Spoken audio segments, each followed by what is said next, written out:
voices that is very high on the list of people I wish I could sing like when I mangle his songs in my car for so many years.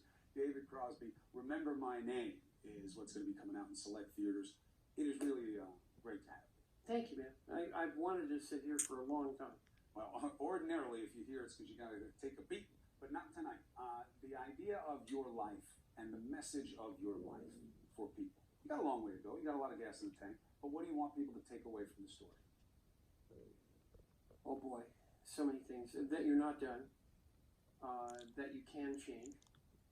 That you can grow. And that it's worth it. That long-term love is a major benefit in your life. All kinds of stuff. It's a love story amongst all the other stories. You know, the downfall and redemption story and all of that. I'm very happy with it. It's a very gritty film. You'll see that it's not easy on me, and it's not easy to watch, really. So let me use your life for a second for the benefit of the now. You lived through revolutionary times and times of great tumult. So much of your music early on with the groups that you played with and what you created yourself were, if not anthems, they were relevant narratives of the time. And one of the things I was reading, you were saying, we need a song now for our times. And I've been thinking that for so long. Compare now to then. It's darker now, I think, because the guy in charge is consciously doing the wrong thing. He's doing it on purpose. Darker than Nixon. Darker than Nixon. That's really saying some stuff. Yeah. I thought about it before I said it. Nixon organized a felony. You know, he put it together in place. We don't have any of those elements here. No. I think this is a worse guy. Nixon was at least somewhat constrained by the norm, by the way politics were done then. This is a brand new level of low. Our current president doesn't have anything restraining him at all. He has no morals. He has no restraint. He has no intelligence. He's like, the way I see him is like a spoiled kid who's gotten loose in his dad's office, where he's never been allowed to go, and he's running around peeing on all the papers, you know, saying, I'll fix you guys. He's kind of like that. I think he's doing us great harm. Never heard that before. Now, here's what's interesting to hear this coming from you. Your music, and you personally, you're loved in so many places that are Trump country. You know, CSNNY, the Birds, you on your own. I mean, that is music that appeals to the heartland of this country. What do you do when you're playing there? And how do you reconcile your connection to the Trump base, which is very real? It's very tough. I don't want to exclude anybody, but at the same time, I don't put up with any nonsense, you know. If I get somebody in an audience saying, hey, shut up and sing, I tell them, hey, look, I've got the microphone. You can't win. We're going to extract you like a bad tooth if you keep mouthing off. This is, everybody around you paid to hear these songs. So we're going to do the songs, and you're going to shut up. I can usually take them down. But it's interesting because you're reaching out to these people at the same time that it's such a time of fundamental tension. If there were songs about today, what would be the themes that need to be hit on and the ideas that you would want to resonate? The ideal of America.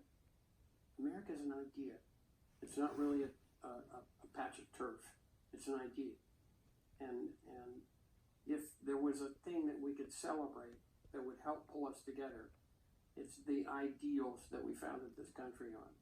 The equality of human beings. We built this system in reaction to monarchy that we were trying to get away from in Europe. And the idea of democracy is correct. It's right. It's just been bent by how much money the corporations have got. That's what bent it. They bought our Congress, and that's what's bent. That's what's wrong. It's so interesting that what I hope becomes a metaphor issue in this election, which is what's happening on the border, because I believe it's an assemblage of a lot of things that we have to deal with right now, is that the one thing that this president never hammers in his harshness of how to stop these people, are the hirers. And it's not just because he's one of them. God forbid anybody judge him for all the illegal workers that he has. But those are the money interests. Those are the power interests. And he has chosen to go at the little guy, even though he's supposed to be the champion of the little guy. And it's interesting to watch. I was watching your face tonight when we were showing those images and listening to the lawmakers. What do you make of what's happening there? I think he's deliberately doing something really awful. He's trying to stop a thing. He doesn't want little brown people coming into the country, right? He doesn't like little black people, doesn't like brown people, he doesn't want them in the country. Okay, these are racist. He's trying to scare them off by making it be horrific, and he's pretty horrific. Taking your kids away from you, that's pretty horrible. When someone says to you out there on the road, law and order, brother, law and order, come the right way, and you don't have to worry about that. I want them to come the right way. I want them to apply for citizenship at a regular place, an embassy, and try to get into a regular program to get into the United States of America, because that's how it's done all over the world. That's how you do it. That's what I want. But I think people who come, the reason we offered asylum to people is because they were fleeing something truly awful. Okay, if somebody shows up at our gate and says, they're shooting my kind of people where I live, can I please have a chance at asylum here? What kind of country are we going to be? What does it say on the Statue of Liberty? Well, this administration says that's just a poem. Yeah, well, I'm siding with the Statue of Liberty. You're with Emma Lazarus. Yeah, you're with the lady with the lamp. Listen, David Crosby, you have given people so much pleasure, and you will continue to do so. And you speak your mind and you follow your heart. Thank you. I look forward to people seeing the story of your life, but more importantly, I look forward to the next 5 chapters. I will be out there listening to you. I promise. Well, I apologize in advance.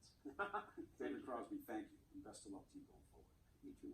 All right, an important victory today for the heroes of 9/11. Fights now.